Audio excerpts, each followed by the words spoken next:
আমারে 3 বছর জেল খাটালো। ওই জেলখানার ভিতরে কেউ যায় নাই, খাদিজা গিয়েছে। আল্লাহু আকবার। 3টা বছর খাদিজা আমার সাথে জেল খেটেছে আবু বকর। পৃথিবীর কোন মহিলাকে রব্বুল আলামিন আরশের উপর থেকে সালাম দেয় নাই। একটা নারীকে শুধুমাত্র আরশের উপর থেকে আল্লাহ সালাম দিয়েছে, সেটা হলো আমার এই খাদিজা। সর্বপ্রথম যেই নারী আমার হাতে হাত রেখে কালিমা পড়েছে, এটা হলো আমার খাদিজা। ও আবু বকর, তুমি ঘরে ফিরে যাও, আমি যাব না। আমি নবী দাঁড়িয়ে থাকবো। খাদিজার কবরের 3টা প্রশ্নের জবাব, মার রব্বুকা ওয়া মা দীনুকা ওয়া মান হাযার রাজুল।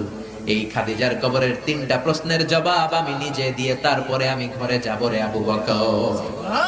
সাইয়েদনা জিবরাইল এসে বললেন, ও নবী, আপনি ঘরে ফিরে যান। আল্লাহ জানিয়ে দিয়েছে আপনার আর দাঁড়িয়ে থাকার দরকার নাই, ঘরে ফিরে যান, আবু বকরের সাথে আপনি চলে যান। আল্লাহ জানিয়ে দিয়েছে খাদিজার কবরের 3